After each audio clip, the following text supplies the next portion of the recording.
वैसे इंतजार शायद अभी इस समय तक लगातार किया जा रहा है, पहले मंत्रिमंडल का, फिर उसके विस्तार का और फिर अब विभागों के बंटवारे का। 28 दिन बाद तो 5 मंत्री मिल पाए थे। लंबी जद्दोजहद के बाद 72 दिन बाद मंत्रिमंडल का विस्तार हो पाया और अब इंतजार हो रहा है विभागों के बंटवारे का। कहा जाता है कि देर रात तक हो जाएगा, लेकिन ऐसा कौन सा पैंच फंसा हुआ है कि 8 दिन बीतने के बाद भी कोई फैसला नहीं हो पाया। मंत्रियों के विभाग वितरण की फाइल भोपाल दिल्ली के बीच में कहां झूलिए कहां टकरे। एक बार फिर इसकी वजह सिंधिया का ज्यादा बड़ी हिस्सेदारी की मांग करना बताया जा रहा है और इसके लिए बीजेपी में फिर एडजस्टमेंट करने पर पेंच फंसा बताया जा रहा है।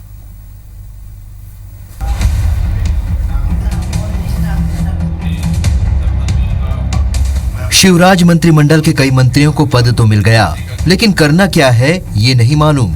कोई अपने क्षेत्र में है तो कोई भोपाल में, लेकिन सभी को एक ही इंतजार है कि आखिर उन्हें कौन सा विभाग मिलेगा। काफी मशक्कत के बाद सीएम ने 72 दिन बाद अपनी टीम तो घोषित कर दी, लेकिन विभाग बंटवारा उनके लिए ज्यादा बड़ी मुश्किल बन गया है। वैसे विभाग वितरण में देरी की कई वजह मानी जा रही है। सिंधिया का ज्यादा हिस्सेदारी मांगना। बीजेपी की सरकार बनी ही इसलिए है कि सिंधिया कांग्रेस छोड़कर बीजेपी में आए। अब शायद सिंधिया इसकी पूरी कीमत वसूलना चाहते हैं। बीजेपी संगठन को मालूम है कि मंत्रिमंडल विस्तार को लेकर कई नेता नाराज हैं। यदि ऐसे में वरिष्ठ विधायकों को बड़े विभाग नहीं दिए गए तो परेशानी बढ़ सकती है। मुख्यमंत्री को पता है कि यदि सरकार को अपने हिसाब से चलाना है तो अपने समर्थकों को अच्छे विभाग देना होगा। आला कमान ने नए चेहरों को मौका देकर अपनी मंशा साफ कर दी है। अब विभाग बंटवारे में भी बड़े नेता चाहते हैं कि नए मंत्रियों को अहम जिम्मेदारी दी जाए। बंटवारा जल्दी हो जाएगा क्योंकि हमारे माननीय मुख्यमंत्री जी बहुत ही अनुभवी हैं। वो सबके टैलेंट के बारे में जानते हैं, कौन क्या काम कर सकता है। उन सब चीज़ों को लेकर निपटारा जल्दी होगा। जिस लायक मुझे समझेंगे, जो डिपार्टमेंट देने लायक समझेंगे वो देंगे, मैं तो अपना परफॉर्मेंस दूंगा। माननीय मुख्यमंत्री जी का अधिकार क्षेत्र का काम है, वो सबका इवेल्यूएशन कर रहे हैं अपने हिसाब से कि किस व्यक्ति से क्या चीज़ सबसे बेहतर वो निकाल सकते हैं। उस हिसाब से वो उनके इवेल्यूएशन में समय थोड़ा ज़्यादा लग गया क्योंकि हमारे परिवार में कुछ नए सदस्य आए हैं। पिछले 8 दिन से बीजेपी के तमाम बड़े नेता इस देरी के कारण नेताओं की नाराजगी को संभालने में लगे हैं। उन्हें भरोसा दिया जा रहा है कि जो भी होगा अच्छा होगा। यथाशीघ्र ही मंत्रिमंडल का विस्तार कर दिया जाएगा। लोगों की रीडिंग भी होना चाहिए, अध्ययन होना चाहिए।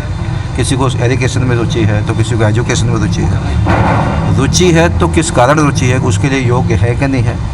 तो इन सब का चिंतन मंथन करके मुझे लगता है कि जल्दी ही उसको निर्णय करने वाला। मुख्यमंत्री जी चाहते हैं कि पूरा मंथन करके और उसमें से अच्छे लोगों को निकाल के अच्छे विभागों में दिया जाए, जिससे मध्य प्रदेश सरकार का नाम हो। संगठन के साथ साथ मैंने जनप्रतिनिधि की भी भूमिका में काम किया, इसलिए मुझे जो भी जवाबदारी मिली है मैं ईमानदारी और निष्ठा के साथ में काम करूंगा और जितना अच्छा हो सकता है इस प्रदेश के विकास में अपनी पूरी ताकत लगा दूंगा। मध्य प्रदेश के राजनीतिक इतिहास में यह पहला मौका है जब मंत्रियों को विभाग बांटने में इतनी देर हो रही है और इसका असर जाहिर तौर पर सरकार के कामकाज पर भी पड़ रहा है। बजट के दौरान मंत्रियों को अपने विभाग के बारे में जानकारी देना है। उपचुनाव के मद्देनजर कांग्रेस इस बार हमलावर रहेगी, इसलिए मंत्रियों को उनके सवालों के जवाब देना होगा। इन सब की तैयारी के लिए जरूरी है कि मंत्रियों को जल्द से जल्द विभाग मिले ताकि वो अपने विभाग को अच्छे से समझ सकें।